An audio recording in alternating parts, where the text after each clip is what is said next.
പറഞ്ഞാൽ വിശ്വസിക്കാത്ത പ്രവൃത്തിയൊന്നും ദൈവം ചെയ്യാൻ പോകുന്നു.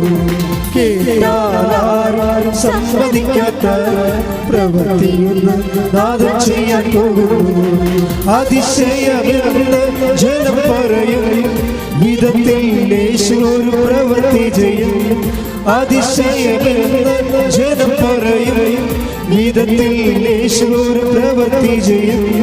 ദൈവത്തിന്റെ മഹത്വം നിഴലിരിക്കും, ദൈവത്തിന്റെ കരത്തിൽ നീ വസിക്കും. ദൈവത്തിന്റെ മഹത്വം നിഴലിരിക്കും, ദൈവത്തിന്റെ കരത്തിൽ നീ വസിക്കും. പറഞ്ഞാൽ വിശ്വസിക്കാത്ത പ്രവൃത്തിയൊന്നും ദൈവം ചെയ്യാൻ പോകുന്നു. കേട്ടാൽ സമ്മതിക്കാത്ത പ്രവൃത്തിയൊന്നും നാഥൻ ചെയ്യാൻ പോകുന്നു. പരിശുദ്ധ പരമദിവ്യകാരുണ്യത്തിന് ആരാധനയും സ്തുതിയും പുകഴ്ചയും. സംഖ്യ 14:24 നമുക്ക് ഒന്നുകൂടി വായിക്കാം. സ്തുതിക്കട്ടെ. Hallelujah hallelujah hallelujah. യേശുവേ നന്ദി. Hallelujah hallelujah. സംഖ്യ 14:24. സംഖ്യ 14:24. എന്നെ നിന്ദിച്ചവരാരും അത് കാണുകയില്ല, എന്നാൽ എന്റെ ദാസനായ കാലേബിനെ അവൻ ഒറ്റുനോക്കിയ ദേശത്തേക്ക് ഞാൻ കൊണ്ടുപോകും. കാലേബിനെ കൊണ്ടുപോകുന്ന പറയണത്, അവന്റെ നിയോഗമല്ല കൊണ്ടുപോകണത്, ബൈ പേഴ്സൺ കൊണ്ടുപോവുകയാണ്. ഇതേ വ്യത്യാസം പറയണത്. ആ തറവാട് രോഗിയുടെ കാര്യത്തിൽ എന്താ സംഭവിച്ചത്? കൊണ്ടുവന്ന ആൾക്കാർ മുകളിൽ തന്നെ നിൽപ്പുണ്ട് അവിടെ, ഇല്ലേ? നിയോഗമാണ് താഴെ ഇറങ്ങി വന്നത്. ആ കൊണ്ടുവന്ന ആൾക്കാർ മർക്കോസും മത്തായിയുടെ 3:2 മുകളിൽ തന്നെ ഇരിപ്പുണ്ട്. അവന്മാർ മുഷ്കുള്ളവന്മാരും തണ്ട് രോഗികളൊക്കെയാണ്. വീട്ടുകാരുമായിട്ട് തെറിയും പറഞ്ഞോടെ നിൽക്കുക, മുകളിൽ അവിടെ നിൽക്കുള്ളൂ, ഒരു കുഴപ്പമില്ല. അവന് നിയോഗം നടക്കാനുണ്ടേ, പക്ഷെ അവന് കർത്താവിൻ്റെ അടുത്ത് വരാൻ പറ്റത്തില്ല. ഇതാണ് നിങ്ങൾക്ക് ചില ആൾക്കാർക്ക് സംഭവിച്ചതാണ്. നിങ്ങളുടെ നിയോഗം നടക്കുന്നുണ്ട്, നിങ്ങൾക്ക് വരാൻ പറ്റില്ല. അതാ പറഞ്ഞ കാലേബിനെ അവൻ ഒറ്റുനോക്കിയ സ്ഥലത്തേക്ക് ഞാൻ കൊണ്ടുപോകും. കാലേബിനെ കൊണ്ടുപോകുന്നവൻ അവനെ നിയോഗം കൊണ്ടുപോകുന്നല്ല പറയണത്. യഥാർത്ഥത്തിൽ വേണ്ടത് എന്താണ്? നമ്മളും പോകണം, നമ്മുടെ നിയോഗം കർത്താവിൻ്റെ അടുത്ത് പോകണം. മനസ്സിലായില്ലേ? നമ്മുടെ നിയോഗം മാത്രം പോരാ. നിങ്ങളുടെ മകളെ കാനഡയിൽ വിട്ടാൽ മാത്രം പോരാ, നിങ്ങൾ കർത്താവിൻ്റെ അടുത്ത് ചെല്ലണം. അതാണ് വിഷയം പറയണത്. മകളെ കാനഡയിൽ വിട്ടാലും ആസ്ട്രേലിയ വിട്ടാലും നിങ്ങൾ കർത്താവിൻ്റെ അടുത്ത് ചെല്ലുന്നില്ലെങ്കിൽ അവസ്ഥ എന്താണ്? ഈ മുട്ടോളന്മാർക്ക് സംഭവിച്ചവരിക്കും. കണ്ടവൻ്റെ വില വിളിക്കാവുന്നല്ലാതെ വേറെ പരിപാടി നടക്കത്തില്ല. അവർ കർത്താവിൻ്റെ അടുത്ത് വരാൻ പറ്റണില്ല. വിശ്വാസമുണ്ടവർക്ക്, പക്ഷേ വിശ്വാസമുള്ള എല്ലാവർക്കും അവിടെ നിയോഗം നിറവേറും, പക്ഷെ കർത്താവിൻ്റെ അടുത്ത് വരാൻ പറ്റത്തില്ല. വിശ്വാസത്തിന് അങ്ങനെ ഒരു പരിമിതിയുണ്ട്. വിശ്വാസം കൊണ്ട് മാത്രമല്ല എല്ലാം. വിശ്വാസത്തിന് അടുത്ത കഷ്ടനഷ്ടങ്ങൾ സഹിക്കണം. ആനുകൂല്യങ്ങളില്ലാത്തപ്പോഴും ദൈവത്തെ ഏറ്റവും വലിയ ആനുകൂല്യമായി കണ്ടുകൊണ്ട് ഉടമ്പടി ലക്ഷ്യം ദൈവമാണെന്ന് കരുതണം. ശ്രദ്ധിക്കട്ടെ.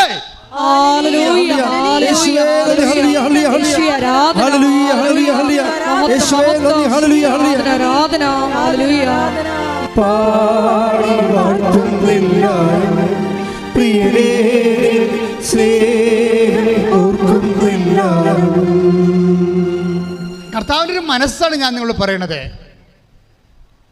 കർത്താവ് പറഞ്ഞിരിക്കുക, ഞാൻ ഉള്ളിടത്ത് എൻ്റെ സ്നേഹിതനും ഉണ്ടായിരിക്കും. പാടി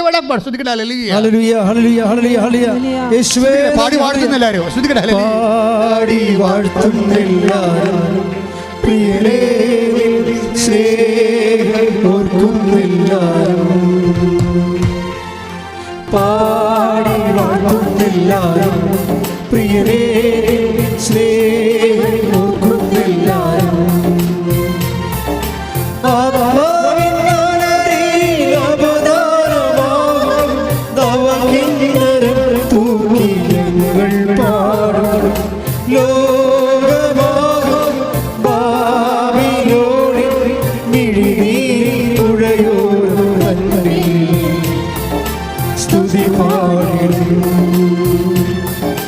കൈകൾ ഉയർത്തി പാടി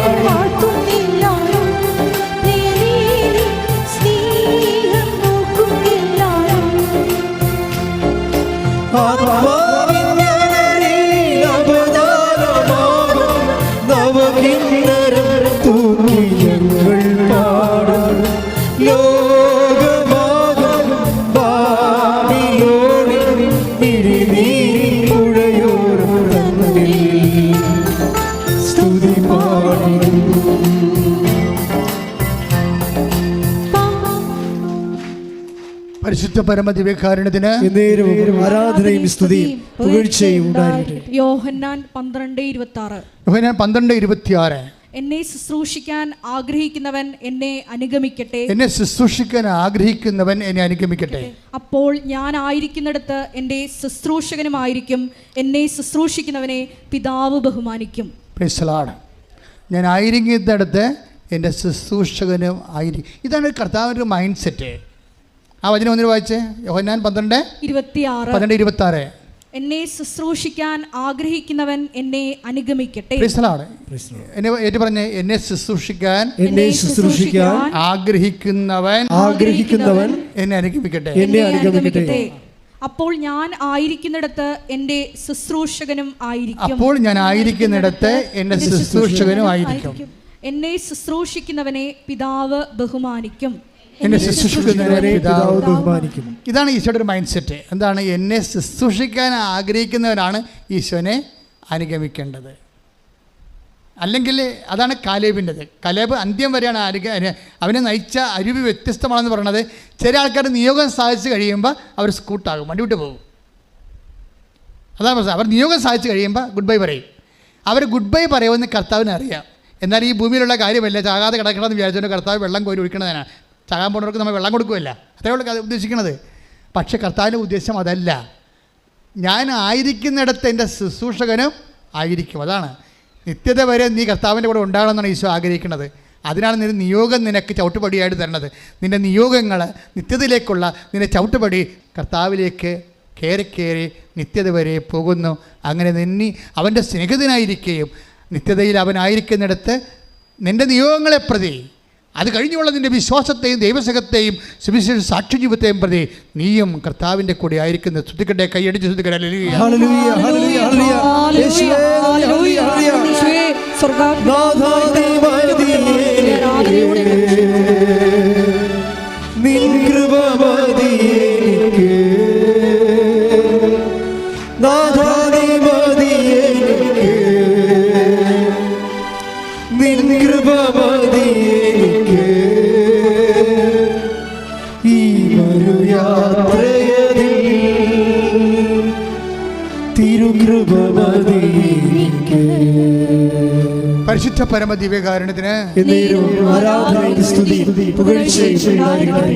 നിത്യതയെ സ്നേഹിച്ചാൽ ബാക്കി എല്ലാ നിയോഗങ്ങളും ചേർത്ത് തരും.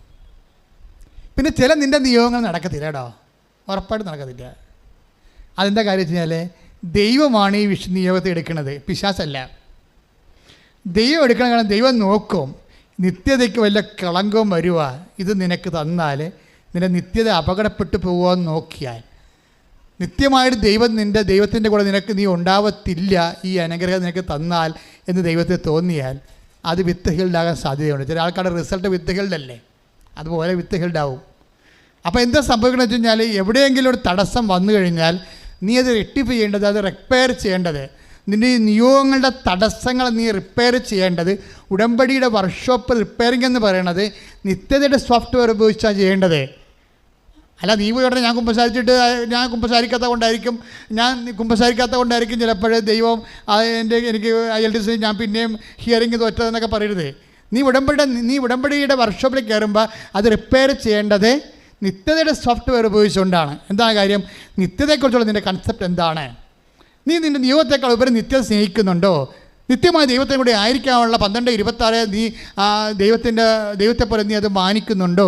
അതോ നിനക്ക് മിനിമം പരിപാടി മാത്രമേ ഉള്ളൂ? ഇത് കമ്പം കഴിയുമ്പോൾ കാറ്റുമതി നിൻ്റെ വഴിക്ക് പോകാൻ ഉദ്ദേശിക്കുകയാണോ? ദൈവത്തെ മാറ്റി നിർത്തിക്കൊണ്ട് നിൻ്റെ സ്വകാര്യമായ ലൗകികമായ ജഡികമായ കാര്യങ്ങൾ നേടിയെടുക്കുന്നതിന് മാത്രം ദൈവത്തെ നീ കരുവാക്കുകയാണോ? ഉടമ്പടി റിപ്പയർ ചെയ്യേണ്ടത്. നിൻ്റെ നിയോഗങ്ങൾ നടക്കുന്നില്ല, താമസിക്കുന്നുണ്ടെങ്കിൽ ഉടമ്പടി നീ റിപ്പയർ ചെയ്യേണ്ടി വരും. ആ റിപ്പയർ ചെയ്യേണ്ടത് നീ ഉടനെ പോലും ഞാൻ പത്രം കൊടുക്കാത്ത കൊണ്ടായിരിക്കും, എന്നാൽ പത്രം കൊടുത്തേക്കാം. ഇപ്പം അതിൻ്റെ പേരിൽ ഒരു പുരുവാരുണ്ടായിരുന്നു, വേണ്ട. അങ്ങനെ ചില ആൾക്കാർ പത്രം കൊടുക്കും. പത്രം വല്ലതും ഉണ്ടായി വീട്ടിൽ. ഞാൻ ചിലപ്പോൾ ഇപ്പോൾ എൻ്റെ കാര്യം ഇപ്പം നടക്കാത്ത, വീണ്ടും ഞാൻ തോറ്റേൻ്റെ കാര്യം ചിലപ്പോൾ പത്രം കൊടുക്കാത്ത കൊണ്ടാണ്, ഞാൻ പത്രം കൊടുത്തേക്കാം. അങ്ങനെ നീ ഒരു പ്രേക്ഷിത പ്രവർത്തനയുടെ മിനിമം പ്രോഗ്രാം എടുത്തുകൊണ്ട് ചെറിയ പരിപാടി ഇട്ടുകൊണ്ട് റിപ്പയർ ചെയ്ത് നീ ഉടനെ റിപ്പയർ ചെയ്യേണ്ടത്, കർത്താവെ നിത്യമായിട്ട് നിൻ്റെ കൂടെ ആയിരിക്കാനാണ് ഞാൻ ഉടമ്പടി ചെയ്തിരിക്കുന്നത്. എൻ്റെ ഉടമ്പടി നിത്യമാണ്, കാലികമല്ല, അതൊരു പ്രാദേശികമായ വിഷയമല്ല. അതുകൊണ്ട് തന്നെ ഞാൻ നിത്യതയെ, അപ്പോൾ എൻ്റെ പ്രശ്നം നിത്യതയെക്കുറിച്ച് നിനക്ക് കൺസെപ്റ്റ് ഉണ്ടെങ്കിൽ ഉടമ്പടി, ചില ആൾക്കാരുണ്ട് ഉടമ്പടിയുടെ തിരി അവിടെ തീർന്നു പോകും. പിന്നെ അവരിവിടെ വരികയൊന്നുമില്ല. ആരെങ്കിലും വിട്ട് ഉടമ്പടി തിരി മേടിപ്പിക്കാൻ നോക്കും. സൂത്രക്കാരുണ്ടല്ല, ഉടമ്പടി സൂത്രക്കാർ, എന്തെല്ലാം തരം സൂത്രക്കാരാണ് ഉള്ളതെന്നറിയോ? അവിടെ ഉടമ്പടി തിരി തീർന്നു പോയി. അപ്പോൾ ആരെങ്കിലും പിടിച്ച് നിങ്ങൾ കൃപാസനത്തിൽ പോകണേ, എന്നാൽ എൻ്റെ ഉടമ്പടി തിരിയും മേടിച്ചിട്ട് പോയാൽ കിട്ടുമോ? ഇവിടുന്ന് കിട്ടത്തില്ല. നിങ്ങളെവിടുന്ന് ഉടമ്പടി തൈലം ചോദിച്ചാൽ കിട്ടുമോ? ഇല്ല. ഞങ്ങൾക്കറിയാം ഇത് ഈ ഉടമ്പടി തൈലം തരണം 90 ദിവസത്തേക്കാണ്. അപ്പോൾ ഒരു തുള്ളി അരത്തുള്ളി ഉപയോഗിക്കാൻ പാടുള്ളൊരു ദിവസം. അപ്പോൾ ആ അവിടെ ഞങ്ങൾ നോക്കും, ഇത് എന്നാണ് ഈ ഉടമ്പടി തൈലം എന്നാണ് ഇഷ്യൂ ചെയ്തതെന്ന് നോക്കും. ഞങ്ങൾക്കറിയാമല്ലോ ഇവിടെ ഏറ്റവും കൂടുതൽ ഇടിയുണ്ടാക്കുന്ന ആൾക്കാർ എന്തിനാണ്? ഈ ഉടമ്പടി തൈലത്തിനാണ്. കാര്യം അതല്ലേ വർക്കൗട്ട് ചെയ്യും. ഇപ്പം തന്നെ ഈ പറഞ്ഞില്ലേ, ഇപ്പോൾ ഈ അനിലിൻ്റെ ഒരു മകളുടെ പ്രശ്നം എന്താണ്? ആ ഒരു കുഞ്ഞിൻ്റെ പ്രശ്നം മറ്റേ കുഞ്ഞിൻ്റെ പ്രശ്നമല്ല, തലയുടെ 2 ചെവിയും സുഖപ്പെട്ടതല്ല, വേറൊരു കൊച്ചുണ്ട് അവന്, അത് എപ്പോഴും കിടന്നു പോകണ കൊച്ചാണ്, അതിന് മരുന്നില്ല. അപ്പോൾ അവനെന്താ ചെയ്ത്? അവർ ഉടമ്പടി തൈലം കൊണ്ടുപോയി അവളുടെ അടിവയറ്റ്, ആ കുഞ്ഞിൻ്റെ അടിവയറ്റിലൊരു കുരിശിട്ട്, അപ്പം സ്റ്റോപ്പായി സംഭവം, അപ്പം സ്റ്റോപ്പായി. അപ്പോൾ ഇങ്ങനെ അനുഭവങ്ങൾ കണ്ടാണ് അവർ വളരണത്. പക്ഷേ അത് കാരണം ഉടമ്പടി തൈലത്തിന് ഇവിടെ ഇടിയാണ്. പക്ഷെ ഞങ്ങൾക്ക് വേണമെങ്കിൽ ഇത് കെട്ടുകണക്കിന് കൊടുക്കാം, കാശ് മേടിക്കാനുള്ള ഉദ്ദേശമാണെങ്കിൽ കൊടുക്കാൻ പറ്റും. കിട്ടുമോ? കിട്ടത്തില്ല. ആ പേപ്പർ നോക്കിയിട്ട് നിങ്ങൾ ഉടമ്പടി റെഗുലർ ആണെന്ന് നോക്കും. ആദ്യം നിങ്ങൾ പേപ്പർ നോക്കും, അറിയാമല്ലോ ഉടമ്പടിയിലാണോ ജീവിക്കണമെന്ന് അറിയാൻ പറ്റുമല്ലോ. അത് ഉടമ്പടി തലത്തിന് വേണ്ടി മാത്രം ആരെങ്കിലും പറഞ്ഞു വിട്ടിരിക്കണമെന്ന് അറിയാൻ പറ്റും. എന്നിട്ട് അവിടെ കള്ളത്തരമൊക്കെ നടക്കുന്നുണ്ടായിരുന്നു. ഈ കൃപാസനത്തിൽ തന്നെ ചില ഊളകളുണ്ട്, ബുദ്ധിയും പോലെ ഇല്ലാത്ത, അതായത് കാര്യം ഇപ്പോഴും മനസ്സിലാക്കാത്ത ആൾക്കാരുണ്ട്. അവരാരെങ്കിലും വന്ന് നിലവിളിച്ച് കഴിയുമ്പോൾ കൊടുക്കും, ഒരു തിരി കൊടുക്ക്, ഒരു ചിലപ്പത്തിൽ കൊടുക്കുക. ഞാൻ എല്ലാത്തിനും ചവിട്ടിക്കൽ അവിടെ ചെന്ന് വെച്ചു, എല്ലാത്തിനും. കാര്യം എനിക്കറിയാം, അമ്മ എന്നെയല്ലേ ഏൽപ്പിച്ചിരിക്കണത്, ഈ വായി നോക്കളൊന്നും ഏൽപ്പിച്ചിട്ടില്ലല്ലേ. അപ്പോൾ എനിക്ക് പറയും, കാര്യം ഉടമ്പടിയുടെ കാര്യങ്ങൾ അറിയാതെ ചിലപ്പോൾ പുതിയ സ്റ്റാഫ് ഉണ്ടാവും, ബുദ്ധി പോലെ അറിയാமல் എടുത്ത് കൊടുക്കുക, അങ്ങനെ കൊടുക്കത്തില്ല. അതിൻ്റെ നിയമമെന്ന് പറയണത് ആ ഉടമ്പടി എപ്പോഴാണ് തീരണത്, ഉടമ്പടി വൃത്തിയായിട്ട് ഉപയോഗിക്കുന്നവർക്കാണ് ഉടമ്പടി തൈലം ഉള്ളത്. അതിൻ്റെ ഒരു തുള്ളിയാണ് ഒരു ദിവസം ഉപയോഗിക്കേണ്ടത്. അതുകൊണ്ടാണ് അങ്ങനെ നിങ്ങൾക്കറിയാം, നെക്കിയാൽ വീഴത്, ഇങ്ങനെ ആൾക്കാർ കുടഞ്ഞാൽ പോലും അത് വീഴത്തില്ല, ഇതിനകത്ത് വീഴത്തില്ല. അത് അത്രയും വിലയുള്ള കുപ്പിയിൽ ശരിക്കുണ്ട്, തുള്ളിയെ വീഴത്തിങ്ങനെ കുടഞ്ഞാൽ വീഴത്തുള്ളൂ. എന്നിട്ട് അത് മൊത്തം ഇവിടെ ഒഴിച്ചിട്ടിട്ട് നിങ്ങൾ കാലിക്കുപ്പി അടിച്ച് പോകാതിരിക്കാൻ വേണ്ടിയാണ്. ആ കുടന കണ്ടിട്ടില്ല, ആമ്പായിട്ട് കുടന കണ്ട ആൾക്കാർ. ഇപ്പം ഞാൻ ചെല്ലും, എന്താ പരിപാടി എന്ന് ചോദിക്കും. അപ്പോൾ ഇത് കുടയുകയാണ്. ഞാൻ 2 തുള്ളിയായിട്ട് ഞാൻ പറഞ്ഞിരിക്കുന്നത്, 2 തുള്ളി, ബാക്കി മുഴുവൻ നിങ്ങൾക്കുള്ളതാണ്. അതങ്ങനെ കാണുന്ന ആൾക്കാരുണ്ട്. അവർ കൊണ്ടുപോയിട്ട് അവരൊന്ന് തോണ്ടിയാൽ മതി, അപ്പോൾ ദൈവം അവർക്കറിയാം അതിൻ്റെ വില എന്താണെന്ന്. അതനുസരിച്ച് അവർ ജീവിക്കുകയാണ്. ദൈവത്തിനെ മുൻനിർത്തിയാണ്. ക്രിസ്തു നിൻ്റെ കൂടെ ഉണ്ടെങ്കിൽ നിനക്കിതൊന്നും പ്രശ്നമല്ല. ക്രിസ്തു ഇല്ലാതെ ഇങ്ങനെ കുടഞ്ഞിട്ട് കാര്യമില്ല, കൈയുടെ മണി പിടിയാവുന്ന എല്ലാവരും കാര്യമില്ല. അപ്പം ക്രിസ്തുവിനെ മാറ്റി നിർത്തിക്കൊണ്ടൊരു പണി നടക്കത്തില്ല. അപ്പം അതുകൊണ്ട് എപ്പോഴും നമ്മൾ സംഭവിക്കും, ക്രിസ്തുവിനെ മാറ്റുക എന്ന് വെച്ച് കഴിഞ്ഞാൽ ടെമ്പററി പ്രോഗ്രാം അല്ലതാനും, അത് നിത്യത വരെയാണ്. ഞാനുള്ളിടത്ത് എൻ്റെ സ്നേഹിതനും ഉണ്ടായിരിക്കും. അപ്പോൾ ഉടമ്പടി ചില ആൾക്കാരുണ്ട്, അവർ ഉടമ്പടിയുടെ തിരി തീർന്നു പോയാലും അവർ ഉടമ്പടി തന്നെ ജീവിക്കും. ഉപവാസം കറക്റ്റ് ചെയ്യും, രോഗികളെ പോയി കാണും, അതുപോലെ തന്നെ അവരുടെ വിശുദ്ധ ജീവിതം നയിക്കും, ബൈബിൾ വായിക്കും, പത്രങ്ങൾ വാങ്ങിച്ചു കൊടുക്കും. അവിടെ തിരി തീർന്നു പോയെന്നേ ഉള്ളൂ. പക്ഷേ അവരുടെ ബാക്കി എല്ലാ കാര്യങ്ങളും ഉടമ്പടി ജീവിതം തീരത്തില്ല. ചില ആൾക്കാരുടെ ഉടമ്പടി തിരി തീരുമ്പോൾ എല്ലാം തീർന്ന്. അങ്ങനെയാണ് തിരിക്രിസ്ത്യാനി എന്ന് പറഞ്ഞ സാധനം. അത് ഇതിനകത്തുണ്ട്, ഉടമ്പടി തിരിക്രിസ്ത്യാനി ഉണ്ട്. തിരി തീരുമ്പോൾ അവരും തീരും. ചില ആൾക്കാർ തിരി തീർന്നാലും ഉടമ്പടി തുറന്നുകൊണ്ടിരിക്കും. കാര്യം ദൈവമായിട്ടുള്ള ഉടമ്പടിയാണ്, അതൊരു ജീവിതമാണ്. അത് തിരികെത്തിക്കൽ ഏർപ്പാട് മാത്രമല്ല എൻ്റെ അടുത്തുള്ളത്, അതൊരു ജീവിതമാണ്. അത് ദൈവത്തിന് അവർക്ക് മാത്രം അറിയാവുന്ന ഒരു സ്നേഹത്തിൻ്റെ പ്രതിബദ്ധതയാണത്. പ്രാർത്ഥിക്കുക, കർത്താവായ ദൈവമേ, ഉടമ്പടി എന്ന ദൈവിക ജീവിതം അമ്മയുടെ മാധ്യസ്ഥത്തിലെ കാലേബിനെ പോലെ പൂർണ്ണമായി അനുഗമിച്ചുകൊണ്ട് സത്യസന്ധമായി സുവിശേഷത്തിൽ സാക്ഷ്യമാകാൻ എന്നെ അഭിഷേകം ചെയ്യണമേ. ശ്രദ്ധിക്കട്ടെ.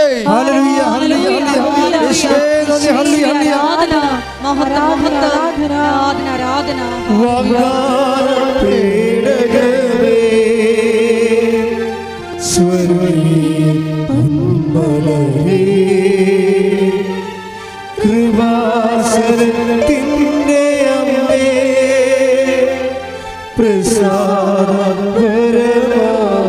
അമ്മേ, കഴിഞ്ഞ ദിവസം ജീവൻ കോശി എന്നും പറഞ്ഞ് ഒരു പൈലറ്റിയുടെ സാക്ഷ്യം പറഞ്ഞായിരുന്നു. ആ സാക്ഷ്യത്തിൽ ഒരു കണ്ടന്റ് ഉണ്ട്, അത് നിങ്ങളെ സഹായിക്കുന്നതാണ്. ജീവൻ കോശി 2016 പൈലറ്റിങ്ങിന് പോയ, വിമാനം ഓടിക്കാൻ വേണ്ടി പഠിക്കാൻ പോയതാണ് സൗത്ത് ആഫ്രിക്കയിൽ. അയാൾ 3 കൊല്ലം പഠിച്ചു. അപ്പം നല്ല പൈലറ്റായിട്ട് 2019 പൈലറ്റായി. അപ്പോൾ ഈ ജീവൻ കോശിക്ക് എത്ര പത്തനംതിട്ടക്കാരനാണ്, എത്ര വയസ്സുണ്ട്? 21 വയസ്സുണ്ട്. 21 വയസ്സിൽ മനുഷ്യൻ പൈലറ്റായി.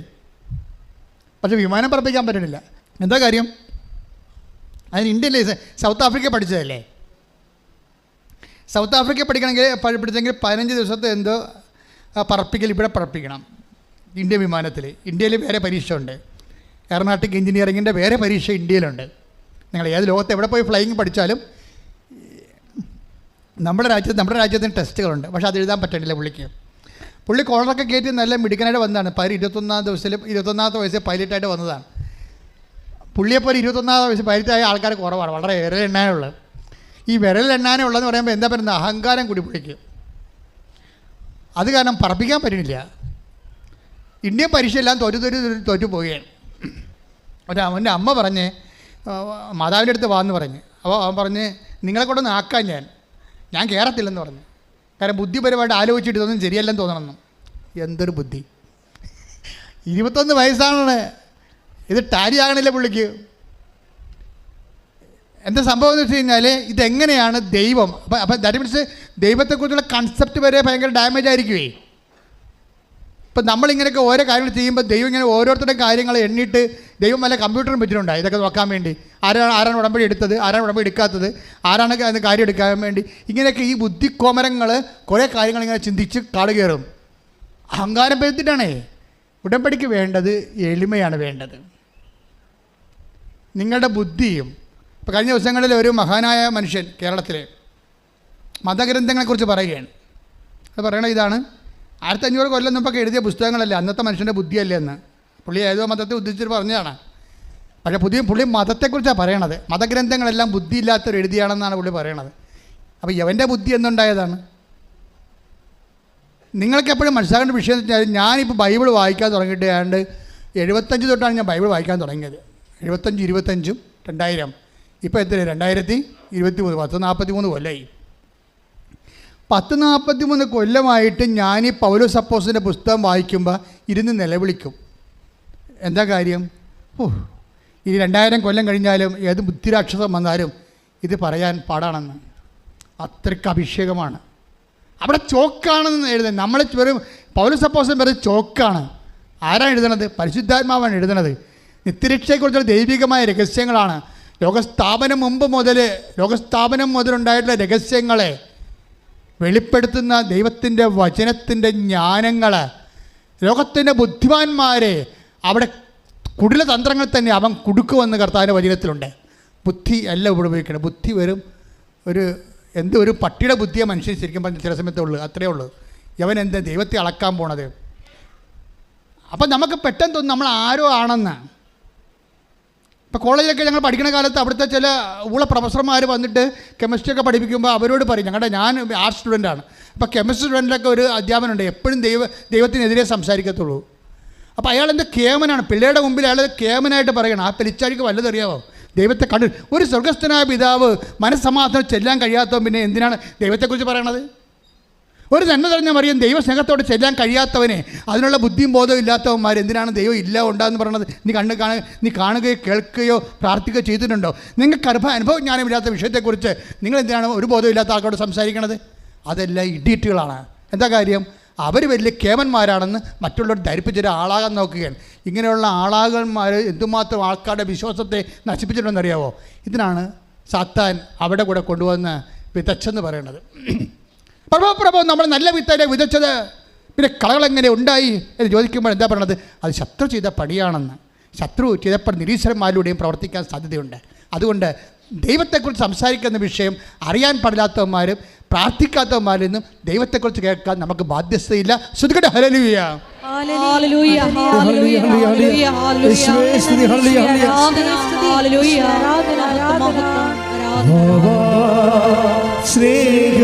സ്നേഹരാജാവേ എന്നും എന്നുള്ളിൽ വാവാ സ്നേഹത്തിൻ പൂനിലാവേ എന്നുള്ളിൽ വെൺശോഭയേകാ. പരിശുദ്ധ പരമ ദിവ്യകാരുണ്യത്തിന് എന്നേരും ആരാധനയും സ്തുതിയും പുകഴ്ചയും ഉണ്ടായിരിക്കട്ടെ. പരിശുദ്ധ പരമ ദിവ്യകാരുണ്യത്തിന് എന്നേരും ആരാധനയും സ്തുതിയും പുകഴ്ചയും ഉണ്ടായിരിക്കട്ടെ. 4 5:4 ഗലാത്യർ 5:4 സ്തുതിക്കട്ടെ. Hallelujah hallelujah hallelujah hallelujah. യേശുവേ നന്ദി. Hallelujah hallelujah. ഗലാത്യ 5:4 നിയമത്തിലാണ് നിങ്ങൾ നീതീകരിക്കപ്പെടുന്നത് എന്ന് കരുതുന്നെങ്കിൽ ക്രിസ്തുവിനോടുള്ള നിങ്ങളുടെ ബന്ധം വിച്ഛേദിക്കപ്പെട്ടിരിക്കുന്നു. കൃപാവരത്തിൽ നിന്ന് നിങ്ങൾ വീണു പോവുകയും ചെയ്തിരിക്കുന്നു. കൃപാവരത്തിൽ നിന്ന് വീണു പോകാനുള്ള സാധ്യതയുണ്ട്. നമ്മൾ ഉടമ്പടിയിൽ ഒരു കൃപാവരമാണ് ഇതിലാണ് നിങ്ങൾ ജീവിക്കുന്നത്. ഇത് നിങ്ങളിങ്ങനെ നിയമം അനുസരിച്ച് ഇവിടുത്തെ ഉടമ്പടി നിബന്ധനകളും നിയമങ്ങളും കൃത്യമായിട്ട് കർക്കശമായിട്ട് പാലിക്കുന്നതിലാണ് ഉടമ്പടി ഇരിക്കണമെന്ന് വെച്ചാൽ നിങ്ങൾ കൃപാവരത്തിൽ നിന്ന് വീണു പോകും. മറിച്ച് ക്രിസ്തുവിനുള്ള നിങ്ങളുടെ വ്യക്തിപരമായ സ്നേഹത്തിൽ നിന്നാണ്. നിയമങ്ങളില്ലെങ്കിലും ക്രിസ്തുവുമായി നിങ്ങൾക്കുള്ള നിരന്തരമായ വ്യക്തിപരമായ സ്നേഹത്തിലാണ് ഉടമ്പടിയുടെ ലക്ഷ്യവും ഉടമ്പടി നിലനിൽക്കുന്നത്. ചില ആൾക്കാർ നിബന്ധനകളെയൊക്കെ പാലിക്കുന്ന പേടിച്ചാണ്. ചില അക്രൈസ്തവരൊക്കെ ചെന്ന് ഓഫീസിൽ ചോദിക്കും, അയ്യോ ഞങ്ങളെ ഇന്നലെ തിരികെട്ടുപോയി, ഒരു ദിവസം പ്രാർത്ഥിച്ചാലോ വല്ല കുഴപ്പമുണ്ടാവുക. അതിൻ്റെ അർത്ഥം എന്താണ്? നിബന്ധനകൾ നിങ്ങൾ പേടിക്കുന്നു എന്നതിൻ്റെ അർത്ഥം.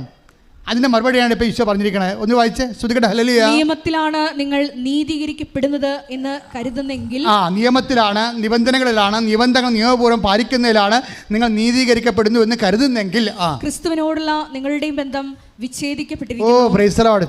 ഡ്രാസ്റ്റിക്. അതായത് ക്രിസ്തുവിനോടുള്ള നിങ്ങളുടെ ബന്ധം വിച്ഛേദിക്കപ്പെടും. അപ്പം നിങ്ങൾ നിയമത്തിൻ്റെ നൂലാമാലകൾ കടിച്ചു തൂങ്ങിയിട്ട് അത് പാലിക്കുന്നതിലാണ് നിങ്ങൾ ലക്ഷ്യം വെക്കണമെന്നുണ്ടെങ്കിൽ ഓട്ടോമാറ്റിക്കായിട്ട് ക്രിസ്തുവിനുള്ള ബന്ധം നിങ്ങൾ വിച്ഛേദിക്കപ്പെട്ടിരിക്കുന്നു. വായിച്ചോളൂ. കൃപാവരത്തിൽ നിന്ന് നിങ്ങൾ വീണു പോവുകയും ചെയ്തിരിക്കുന്നു. കൃപാവരത്തിൽ നിങ്ങൾ വീണു പോവുകയും ചെയ്തിരിക്കുന്നു. എൻ്റെ മക്കളെ, അപ്പോൾ എന്താ വിഷയം? ക്രിസ്തുവിനോടുള്ള സ്നേഹത്തിലാണ് നിങ്ങളിതെല്ലാം ചെയ്യേണ്ടത്. മനസ്സിലായില്ലേ? അപ്പോൾ ഇനി ഇൻ കേസ് തീർന്നു പോയാലും ഉപ്പ് തീർന്നു പോയാലും എന്താണ് ഉപ്പ് തീരാത്തത്? എന്താണ്? കർത്താവിനോടുള്ള സ്നേഹവും.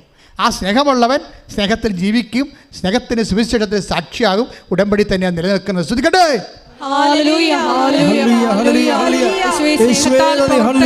വിശ്വാസത്താൽ ഈ ആരാധനയിലൂടെ ഞങ്ങളെ അഭിഷേകം ചെയ്യണമേ. Hallelujah hallelujah hallelujah.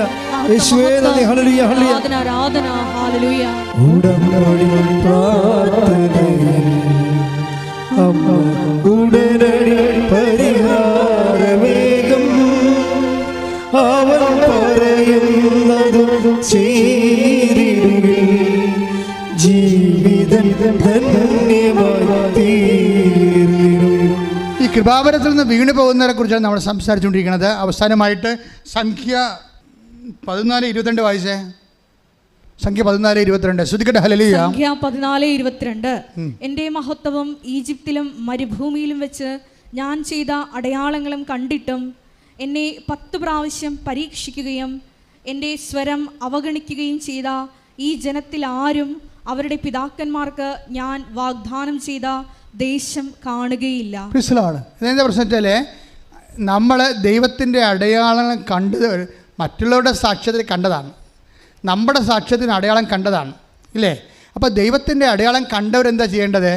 എന്താ പറഞ്ഞിരിക്കണത്? വായിച്ചേ. എൻ്റെ മഹത്വവും പറഞ്ഞേ. എൻ്റെ മഹത്വവും അടയാളങ്ങളും കണ്ടിട്ടും എന്നെ പരീക്ഷിക്കുകയും എൻ്റെ സ്വരം അവഗണിക്കുകയും ചെയ്ത ആരും വാഗ്ദാനം ചെയ്ത ദേശം കാണുകയില്ല. അപ്പൊ ഇടയ്ക്ക് വെച്ച് നമുക്ക് എന്തെങ്കിലും തരത്തിൽ ദൈവത്തിൻ്റെ മഹത്വം കണ്ടവര്, അടയാളം കണ്ടവര്, അടയാളം കേട്ടവര്, പക്ഷെ വചനം പാലിക്കുന്നില്ലവരെ. അവരിങ്ങനെ സാക്ഷ്യം പറഞ്ഞിട്ടുണ്ട്, പക്ഷെ വചനം അവർ പാലിക്കണില്ല, ദൈവത്തിൻ്റെ സ്വരം കേൾക്കുന്നില്ല, അതിനുള്ള എളിമ അവർക്കില്ല. അമ്മ എങ്ങനെയാണ് ഗർഭിണിയായത്? ഈശോയെ ഇതാ കർത്താവിൻ്റെ ദാസി എന്ന് പറഞ്ഞ് എളിമപ്പെട്ടിട്ടാണ് വചനം കേട്ടത്. വചനം കേൾക്കണമെങ്കിൽ ആദ്യം വേണ്ടത് എളിമയാണ്. അപ്പോൾ തന്നെ പൈലറ്റ് പറയണത്, അവൻ എനിക്ക് അഹങ്കാരമായിരുന്നു, 21 വയസ്സിൽ തന്നെ ഞാൻ പൈലറ്റായല്ലോ, എല്ലാവരെക്കാൾ കേമനാണെന്ന് എനിക്ക് തോന്നിയായിരുന്നു. പിന്നെ എനിക്ക് മനസ്സിലായി ദൈവത്തിൻ്റെ മുമ്പിൽ എളിമപ്പെടാതെ എനിക്ക് ഇന്ത്യൻ പരീക്ഷ എഴുതിയാൽ ഞാൻ ജയിക്കത്തില്ലെന്ന്. അപ്പോൾ ഞാൻ തന്നെ വന്ന് ഉടമ്പടി എടുത്തു. അതാ പ്രശ്നം. അമ്മയെ കൊണ്ടല്ല, ഞാൻ തന്നെ വന്ന് ഉടമ്പടി എടുത്തു. ഞാൻ തന്നെ വന്ന് ഉടമ്പടി എടുത്തിട്ട് ഞാൻ തന്നെ അതെല്ലാം പാലിച്ചു. ഞാൻ തന്നെ പത്രങ്ങളെല്ലാം കൊണ്ടുപോയി കൊടുത്തു. എനിക്ക് മനസ്സിലായി അഹങ്കാരമാണ് ദൈവം പ്രവർത്തിക്കാത്തതിൻ്റെ പ്രധാനപ്പെട്ട കാരണമെന്ന്. അപ്പോൾ ഞാൻ എളിമപ്പെട്ടു. അപ്പോൾ ഞാൻ ഇന്ത്യയുടെ പരീക്ഷ എഴുതി 15 മണിക്കൂർ ഞാൻ പറപ്പിച്ചു, ഞാൻ ജയിച്ചു വന്നു. ശ്രദ്ധിക്കട്ടെ. ഹല്ലേലൂയ.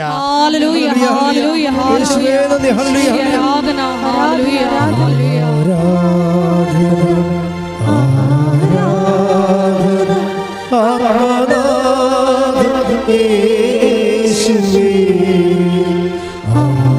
ആരാധന ആരാധന സ്നേഹരാജൻ യേശുവേ. ഇപ്പം നിങ്ങൾക്ക് മനസ്സിലായില്ലേ? ദൈവത്തിൻ്റെ വചനങ്ങൾ പാലിക്കണമെങ്കിൽ നമുക്ക് എന്താ വേണ്ടത്? എളിമ വേണം. അത് ഞാൻ വലിയ കേമനാണ്, ഞാൻ തറവാടിയാണ്, ഞാൻ ബുദ്ധിമുള്ളവനാണ്, വിദ്യാഭ്യാസമുള്ളവനാണ്, ഞാനിങ്ങനെ ഭയങ്കര സർവീസുള്ള ആൾക്കാരാണ്, ഞാനൊക്കെ ഇങ്ങനെ വന്ന് ഇവിടെയൊക്കെ നിന്ന് കഴിഞ്ഞാൽ ആൾക്കാരെന്ത് വിചാരിക്കും എന്നൊക്കെ വിചാരിച്ചുകൊണ്ട് ചില ആൾക്കാരൊക്കെ ഭാര്യയെ കൊണ്ട് ഉടമ്പിടിപ്പിക്കും. എന്നിട്ട് പുള്ളിക്കാരൻ വണ്ടിയൊക്കെ തന്നെ ഇരിക്കും. ആ ഇരിപ്പ് തലവാത രോഗിയപ്പോൾ അവിടെ ഇരിക്കുകയുള്ളൂ, ഇയാൾ രക്ഷപ്പെടത്തില്ല. എന്താ കാര്യം? ദൈവത്തിന് അറിയാം നീ ശുംഭരാണെന്ന്, നീ അഹങ്കാരിയാണ്. നിനക്കേണ്ട 4 ലക്ഷം രൂപ ശമ്പളം കിട്ടുമെന്ന് പറഞ്ഞാൽ ദൈവത്തിന് താൻ മസിൽ പിടിപ്പിച്ച് കാണിക്കുകയാണ്. വല്ല കാര്യമുണ്ടാകും വന്ന് പണി മേടിക്കാൻ? മര്യാദയ്ക്ക് എളിമപ്പെടണം. എളിമപ്പെട്ട് പറയണം, കർത്താവേ ഞാനൊരു ശ്വാസം പോകുമ്പോൾ തീരാനേ ഉള്ളൂ. എന്നെ നീ ഇവിടെ കൊണ്ടുവന്നിരിക്കണം എനിക്ക് ജോലി, എൻ്റെ മക്കൾക്ക് ജോലി തരാനൊന്നുമല്ല. നീ നിന്നെ അറിയിക്കാൻ വേണ്ടി കൊണ്ടുവന്നതാണ്. ഞാനത് മനസ്സിലാക്കുന്നു. ഞാൻ എളിമപ്പെട്ടുകൊണ്ട് മറ്റുള്ളവരെക്കുറിച്ച് എന്ത് ധരിച്ചാലും നിന്നെക്കുറിച്ച് ഞാനെന്ത് ധരിക്കുന്നു അതാണ് എൻ്റെ ധാരണയെന്ന് ഞാൻ മനസ്സിലാക്കുന്നു. ശ്രദ്ധിക്കട്ടെ.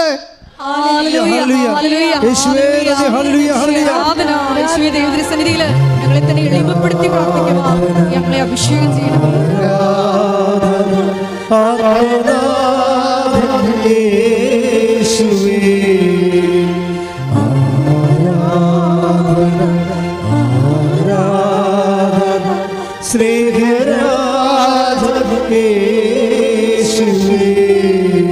നിങ്ങൾ ഉടമ്പടി ഒന്നും ചെയ്യണ്ട.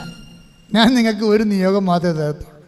നിങ്ങൾ ദൈവത്തിന് കർത്താവേ നിന്നെ ഒന്ന് സ്നേഹിക്കാൻ എന്നെ പഠിപ്പിക്കണമേ. ഉടമ്പടി ഏറ്റവും വലിയ വാതിലാണിത്. വെച്ചാൽ ദൈവത്തിന് ഒന്ന് കറകളഞ്ഞ് വേറെ ഉദ്ദേശമൊന്നും ഇല്ലാതെ ദൈവം തന്നെ ഏറ്റവും വലിയ ഉദ്ദേശമായിക്കൊണ്ട് ദൈവത്തെ സ്നേഹിച്ച് ജീവിക്കാൻ ഓരോ വിഷയവും ജീവിതത്തിൽ വരുമ്പോൾ ദൈവത്തിൻ്റെ സ്നേഹത്തെ അതെങ്ങനെ വർദ്ധിപ്പിക്കുമെന്ന് നോക്കിക്കൊണ്ട് ആ വിഷയത്തെ സമീപിക്കാൻ പ്രത്യേക അഭിഷേകം, കലേബിൻ്റെ അഭിഷേകത്താൽ എന്നെ അഭിഷേകം ചെയ്യണം. ശ്രദ്ധിക്കട്ടെ. ഹല്ലേലൂയ.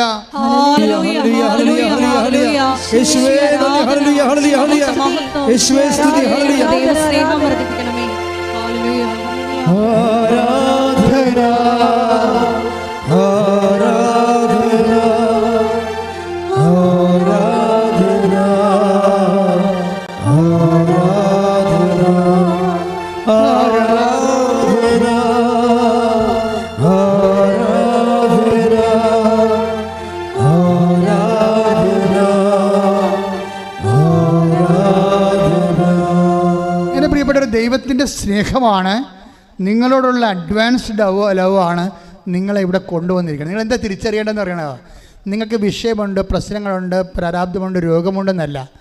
നിങ്ങൾ തിരിച്ചറിയണം ദൈവം നിങ്ങളെ സ്നേഹിക്കുന്നു എന്നാണ്. കാര്യം ഇന്നുവരെ കണ്ടിരിക്കുന്ന കൃപാസനം മാതാവിലൂടെയാണ് ഈ കാലഘട്ടത്തിൽ ദൈവത്തിൻ്റെ ഏറ്റവും വലിയ സ്നേഹം ജനങ്ങളിലേക്ക് കൈമാറുന്നതെന്ന് ഉള്ള ധാരണ എനിക്കുള്ളത്. തെറ്റിദ്ധാരണയൊന്നുമല്ല. എൻ്റെ ധാരണയ്ക്ക് ആവശ്യമായ ഉപോത്ബലമായ അനുദിന സാക്ഷ്യങ്ങൾ കേട്ടാൽ മതി. ഇന്നലെ ഒരു സാക്ഷ്യം ഉണ്ടായി, ജോസിനി, ഞാൻ ഇട്ടിട്ടുണ്ടെന്ന് തോന്നുന്നു. അവിടെ ജോസിൻ്റെ സാക്ഷ്യം എന്താ? ജോസിൻ്റെ അമ്മ പറഞ്ഞ് എടി നിന്നെക്കുറിച്ച് കൃപാസനം മാതാവിന് ഭയങ്കര സങ്കടം കേട്ടാന്ന് പറയും. പോതള്ളേന്ന് പറയും. വല്ല കാര്യമുണ്ട്? അവൾക്കുണ്ട കൃപാസനം മാതാവ്, കോഴിക്കോട്ടെ ചക്രാന്തി എന്ന് പറഞ്ഞ പോലെ അവൾക്ക് വല്ലതും അറിയാമോ? അപ്പം സ്വപ്നത്തേക്ക് ഈ അമ്മയോട് പറഞ്ഞ് എനിക്ക് അവളെക്കുറിച്ച് സങ്കടമുണ്ടെന്ന് പറഞ്ഞ്. അപ്പോൾ അവിടെ ഒരു അമ്മ പൊട്ടി അങ്ങനെ എടി നിന്നെക്കുറിച്ച് കൃപാസനം മാതാവിന് ഭയങ്കര സങ്കടമാണെന്ന്. ഇങ്ങനെ പോകുന്നുള്ളൂ, ഇതും വല്ല കാര്യമുണ്ട്? പക്ഷേ എന്താന്ന് നീ പോയൊരു ഉടമ്പടി എടുക്കടി എന്ന് പറഞ്ഞു. ആരോട് പറഞ്ഞു? നിന്നെക്കുറിച്ച് കൃപാസനം മാതാവിന് ഭയങ്കര സങ്കടമാണ്, നീ പോയൊരു ഉടമ്പടി. ഉള്ള നല്ല പണിയായി. ഞാൻ ഈ കൊച്ചിനെ 3 കുഞ്ഞുങ്ങളെയും കൊണ്ട് എന്ത് ചെയ്യാനാണ് പറയണത്? അവൾ ചൂടായി. ഞാൻ ഈ 3 ശരി അവളെ ചെയ്യാണ്, 3 കുഞ്ഞുങ്ങൾ അവളെ ഉള്ളു, അവളെ കുറ്റം വലിയ കാര്യമില്ല. അവൾക്ക് 3 കുഞ്ഞുങ്ങളുണ്ട്, ചെറുത്തെന്ന് അഴിയും പോലുള്ള 3 കുഞ്ഞുങ്ങളുണ്ട്. അതിനെ വളർത്തിക്കൊണ്ട് പോകുന്നത് ആകും പകരം അറിയാം. ഒരെണ്ണം എഴുന്നേറ്റ് വരുമ്പോൾ മറ്റേ ഉറങ്ങുമ്പോൾ മറ്റേ ചോറ് ചോദിക്കുമ്പോൾ ഇതിന് ഉറങ്ങണം, കളിയല്ലേ. ഈ 3 കൊണ്ട് വളർത്തിയെടുക്കുമ്പോൾ നിനക്ക് പ്രാന്ത് പിടിക്കും നമ്മൾ. അപ്പോൾ അങ്ങനെ ജീവിക്കണ ജീവിതമാണ്. അപ്പോൾ പക്ഷേ അവളോട് പറഞ്ഞിട്ട് ഉടമ്പെടുക്കാൻ പറയുക. അപ്പോൾ ഈ അമ്മ നിങ്ങൾക്കറിയാമല്ലോ എൻ്റെ അവസ്ഥ, മാറി താമസിക്കുന്നവരാണേ. അപ്പം ഞാനും 3 കുഞ്ഞുങ്ങളെ കൊണ്ട് എങ്ങനെ ഉടമ്പെടുക്കാനാണ്? അപ്പോൾ ദൈവത്തിനുള്ള പ്രശ്നം അറിയോ? ദൈവം ഈ ഉടമ്പെടുക്കാനൊക്കെ പറയുമ്പോൾ നമുക്ക് കൈ ഒഴിയത്തില്ല, കാല് ഒഴിയത്തില്ല, തല ഒഴിയാത്ത സമയത്ത് ഉടമ്പെടുക്കാൻ പറയത്തുള്ളൂ. നിങ്ങൾ ഓർക്കുന്നുണ്ടാകും, നിങ്ങൾ സമാധാനകാലത്ത് ഉടമ്പെടുക്കാൻ പറയും, ഒരിക്കലും പറയത്തില്ല. നിങ്ങളെക്കൊണ്ട് ഒഴിവ് കഴിവ് പറയിപ്പിക്കാനാണ് ദൈവം കാത്തിരിക്കണത്. ഒഴിവ് കഴിവ് പറയിപ്പിച്ചിട്ട് ഇവനെ ഒഴിവാക്കണം. പറഞ്ഞാൽ മനസ്സിലായി. ഈ അടുപ്പം നിങ്ങൾ മനസ്സിലാക്കണം. ഒഴിവ് നിങ്ങളെക്കൊണ്ട് ഈ 3 കുഞ്ഞുങ്ങളുണ്ട്, 4 കുഞ്ഞുങ്ങളുണ്ട്, ഭർത്താവുണ്ട്, ആന കുഞ്ഞെന്നൊക്കെ പറഞ്ഞിട്ട് ഒഴിവ് കഴിവ് നിങ്ങളെക്കൊണ്ട് നിങ്ങൾ ഏറ്റവും കൂടുതൽ ബിസി ആയിരിക്കുമ്പോഴും, നിങ്ങൾ ഏറ്റവും കൂടുതൽ തിരക്കായിരിക്കുമ്പോഴും ആണ് ദൈവം ഉടമ്പടി എടുക്കാൻ പറഞ്ഞതും നിങ്ങളെ കൊണ്ട് നിർബന്ധിച്ചുകൊണ്ട് ആലപ്പുഴ ചെല്ലാമൊക്കെ പറയണത്. എന്താ കാര്യം എന്നറിയാമോ? നിങ്ങളെ ഒഴിവ് കഴിവ് കേട്ടിട്ട് ദൈവത്തിൻ്റെ ഫസ്റ്റ് റെഫറൻസിൽ നിങ്ങളെ വെട്ടിക്കളയണം. അതാണ് ഉദ്ദേശിക്കണം ഒഴിവ് കഴിവ്. ബൈബിളിൽ ഇപ്പോഴും തുടങ്ങിയല്ല, പണ്ട് പോലെ അസുഖം ദൈവത്തിൽ ഉള്ളതാണ്. കള്ളന്മാരെ ഒന്നും കൂടെ നിർത്തത്തില്ല, ഈ വയറ്റിപ്പഴുപ്പുകാരെ ഒന്നും നിർത്തത്തില്ല. ഇപ്പം നമ്മൾ വായിച്ച ഒരു സൂചനല്ലോ, സ്തുതിയുടെ മക്കളെ യേശുവേ നന്ദി. Hallelujah hallelujah hallelujah hallelujah hallelujah hallelujah. ലുക്ക 14:18 വായിച്ചേ.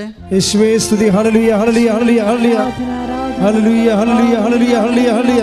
ലൂക്ക 14:18. ലുക്ക 14:18. എന്നാൽ അവരെല്ലാവരും ഒന്നുപോലെ ഒഴിവ് കഴിവ് പറയാൻ തുടങ്ങി. മനസ്സിലായില്ലേ? ഒഴിവ് കഴിവ് പറയുന്ന ആൾക്കാരാണ് വിളിക്കണത്. എന്തിനാണ്? അവൻ്റെ വായും തന്നെ ആ ഒഴിവ് കേട്ടിട്ട് പട്ടികയിൽ നിന്ന് വെട്ടിക്കളയാൻ വേണ്ടിയാണ്. നമുക്ക് ദൈവത്തിൻ്റെ നടക്കുന്ന ബുദ്ധി വേണം ആദ്യം. ആ 14:18 എന്താ പറഞ്ഞു? ഒന്ന് വായിച്ച്. അതിന് മുമ്പുള്ള വചനം എന്താ? സദ്യക്ക് സമയമായപ്പോൾ അവൻ ദാസനെ അയച്ച്. പടിയായി. സദ്യക്ക് സമയമായ, ദൈവം അനുഗ്രഹിക്കാൻ സമയമായെന്നാണ് പറയണത്. ദൈവം അനുഗ്രഹിക്കാൻ സമയമാവണം എപ്പോഴാണ്? അപ്പോൾ ദാസനെ അയച്ച് ക്ഷണിക്കപ്പെട്ടവരെ അറിയിച്ചു. വരുവിൻ എല്ലാം തയ്യാറായിരിക്കും. വന്ന് ഉടമ്പടി എടുത്തോളാൻ പറഞ്ഞിരിക്കുകയാണ്. നിന്നെ അനുഗ്രഹിക്കാൻ സമയമായി, വന്ന് ഉടമ്പടി എടുക്കാൻ പറയുകയാണ്. എന്നാൽ അവരെല്ലാവരും ഒന്നുപോലെ മുണ്ണകളാണ്. എന്നാൽ അവരെല്ലാവരും ഒന്നുപോലെ ഒഴികഴിവ് പറയാൻ തുടങ്ങി. ഒരു കാര്യം പറയണേ. എന്താ ഒഴികഴിവ്? ഒന്നാമൻ പറഞ്ഞു ഞാനൊരു വയൽ വാങ്ങി അത് പോയി കാണേണ്ടിയിരിക്കുന്നു. ദൈവത്തെക്കാൾ വലിയ വയൽ പോരെ. ഞാനൊരു വയൽ വാങ്ങി അത് പോയി കാണണമെന്ന്. അപ്പം അതായത് നിങ്ങളുടെ റെഫറൻസ് ദൈവം നോക്കും. ദൈവത്തിനാണ് വില, വയലിനാണ് വില. ദൈവത്തിനാണ് വില, ലോകത്തിനാണ് വില. ഇത് ദൈവം നോക്കും. ഇതൊരു വൈബായിട്ട് വേണം എടുത്തോ. ഒരു പരീക്ഷണമാണിത്. അതായത് നീ ഏറ്റവും കൂടുതൽ ബിസി ആയിരിക്കുന്ന സമയത്താണ് ദൈവം സമയമായെന്ന് പറഞ്ഞ് നിന്നെ വിളിക്കണത്. നീ വെറുതെ നീ ഇച്ചിരി അടിച്ചിരിക്കുന്ന സമയത്ത് വിളിക്കത്തില്ല നിന്നെ.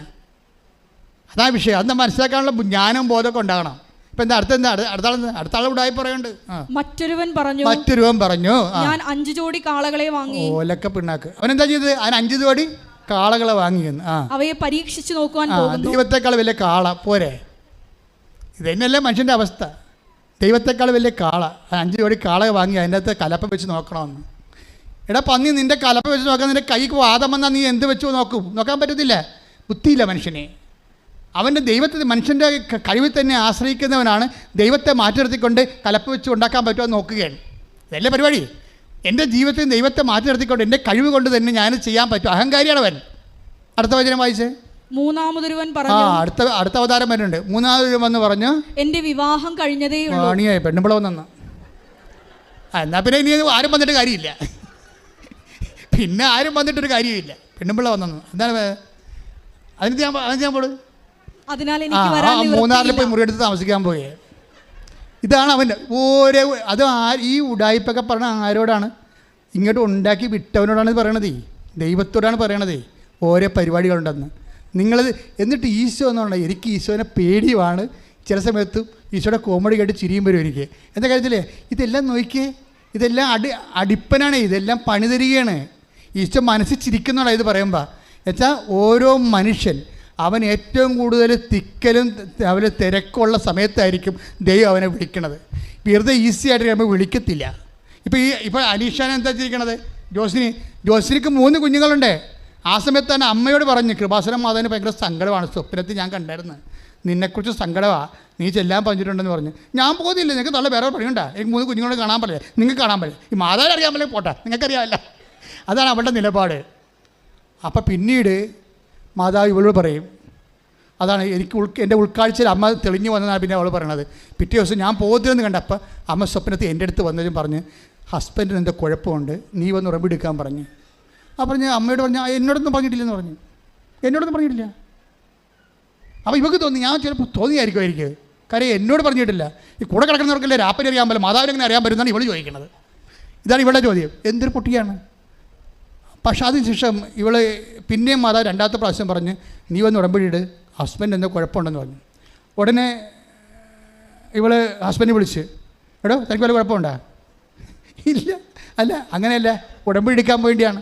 അപ്പോൾ പറഞ്ഞു ഞാൻ നിന്നോട് പറയാനിരിക്കരുത്, നമുക്ക് നാളെ പോകാം. അയാൾക്ക് കുഴപ്പങ്ങളുണ്ട്. ഇവളോട് എന്ത് പറയാനാണെന്ന് വിചാരിച്ചിട്ട് പറയാം. 2-3 കുഞ്ഞുങ്ങളെ വളർത്തിക്കൊണ്ടിരിക്കുകയല്ലേ, രാത്രിയും പകലും അവനും ഉറക്കമില്ല ഈ പെണ്ണിനെ. അപ്പോൾ അതിനെക്കുറിച്ച് വീട്ടിലെ കുഴപ്പം കൂടി എങ്ങനെ അവളോട് പറയണം? അതിൽ നല്ല ഹസ്ബൻഡാണ്, അപ്പോൾ പറഞ്ഞിട്ടില്ല. അപ്പോൾ പറയാതെ ഇങ്ങനെ ചെയ്യുമ്പോൾ രണ്ടുപേരും ഒന്ന് ഉടമ്പെടുത്തപ്പോൾ അവനോട് പറയും നമുക്ക് ഒരു പ്രാവശ്യം ഉടമ്പെടുത്താൽ മതിയേ, 90 ദിവസം, അച്ഛനൊന്നും കാണേണ്ട ആവശ്യമില്ല.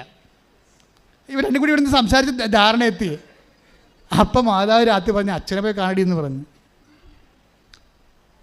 ഞാനിങ്ങനെ എന്നോട് ചില ആൾക്കാർ പറയും നിങ്ങളിത് സെൽഫ് മാർക്കറ്റിംഗ് നടത്തുകയാണെന്ന്. സെൽഫ് മാർക്കറ്റിംഗ് നടന്ന കക്ഷി ഇവിടെ ഇരിപ്പുണ്ട്, ഞാനല്ല.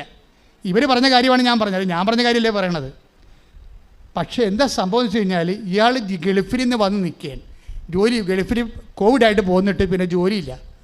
ഇയാളൊരു കമ്പനി, ഒരു ഹോട്ടൽ, റെസ്റ്റോറൻറ്റിൽ കാശ് മുടക്കി ആ കാശ് മൊത്തം പോയി. പിന്നെ ട്രിവാൻഡ്രത്ത് പോയി വേറെ റെസ്റ്റോറൻറ്റ് എടുത്ത് 4 പേരുമായിട്ട് ആ കാശ് മൊത്തം പോയി. ഇപ്പം കടക്കാർ വളഞ്ഞ് തെണ്ടിത്തിരിഞ്ഞ് കിഡ്നി വരെ പണയം വെക്കാൻ നിൽക്കുകയാണ്. ഈ മനുഷ്യൻ കടിച്ചിറക്കി ജീവിക്കുകയാണ്. ഇവിടെ വന്നു കഴിഞ്ഞപ്പോൾ തന്നെ ഞാനോട് പറഞ്ഞു കുഴപ്പമൊന്നുമില്ല അമ്മ നിന്റെ കാര്യം സെറ്റാക്കുന്നുണ്ടെന്ന് പറഞ്ഞു. ഞാൻ പറഞ്ഞു വിട്ടാരാ. ഒരാഴ്ചക്കുള്ളിൽ തന്നെ അവന് ജോലി കിട്ടി വേറെ പോയി. വേറെ പോയി. അവനിപ്പം നല്ല ശമ്പളമായി, അവരുടെ കടങ്ങളൊക്കെ പരിഹരിച്ച്, അവരുടെ സങ്കടങ്ങളെല്ലാം പരിഹരിച്ച് അവർ സാക്ഷ്യം പറഞ്ഞു. നോക്കിയേ, ഒരു വിഷയം കണ്ട, ഒരമ്മയോട് സ്വപ്നത്തിൽ മാതാവ് വന്ന് പറഞ്ഞു നിൻ്റെ ഹസ്ബൻഡിന് എന്തോ നിൻ്റെ മകളോട് ഇന്ന് പറയണം ഉടമ്പെടുക്കാൻ. ഇതാണ് ദൈവസ്നേഹം എന്ന് പറയുന്നത്. ഞാൻ നിങ്ങളോട് പറഞ്ഞില്ല ഈ കാലത്ത് ദൈവത്തിൻ്റെ സ്നേഹം മുഴുവനും കൃപാസനം മാതാവിലൂടെയാണ് വന്നതെന്ന് പറഞ്ഞപ്പോൾ നിങ്ങൾ ഓർത്ത് ചുമ്മാ അച്ഛൻ കൃപാസനം മാതാവിനെ ചുമ്മാ പ്രൊമോട്ട് ചെയ്യാൻ വേണ്ടി പറയല്ല. ഇത് മനുഷ്യൻ്റെ അനുഭവമാണ്. ഇപ്പോഴത്തെ ഞാൻ അച്ഛനായിട്ട് 38 വർഷമായി നിങ്ങൾ പറഞ്ഞില്ലേ, ഞാൻ എന്തുമാത്രം ധ്യാനങ്ങളൊക്കെ നടത്തിയിരിക്കുന്നു, എന്തുമാത്രം പ്രാർത്ഥനാ രൂപങ്ങൾ ആൾക്കാരെ കണ്ടിരിക്കുന്നു. ഇന്ന് വരെ ഈ ഉടമ്പടിയിലുള്ള പോലെയുള്ള ദൈവാനുഭവങ്ങൾ എൻ്റെ ജന്മത്തിൽ ഞാൻ വായിച്ചിട്ടോ കേട്ടിട്ടോ പോലുമില്ല. ദൈവം ഒരു മനുഷ്യൻ്റെ അവൻ്റെ സങ്കടങ്ങളെ രഹസ്യമായി മനസ്സിലാക്കിയിട്ട് അവൻ്റെ ഭാര്യയെ കൊണ്ട് ഉടമ്പെടുക്കാൻ വേണ്ടി അവളുടെ അമ്മയോട് പറഞ്ഞിട്ട് പിന്നീട് അവളോട് പറഞ്ഞിട്ട് എന്താ നിങ്ങളാണോ വർക്ക് ചെയ്യണം, ഞാനാണോ? നമ്മൾ ആരും വർക്ക് ചെയ്തില്ലെങ്കിലും മാതാവ് ഇറങ്ങി വർക്ക് ചെയ്യും. അതാണ് സഞ്ചാരി മാതാവ്. ശ്രുതിക്കട്ടെ ഹല്ലേലൂയ. Hallelujah hallelujah hallelujah. യേശുവേ ആരാധന, മഹത്വം മഹത്വം.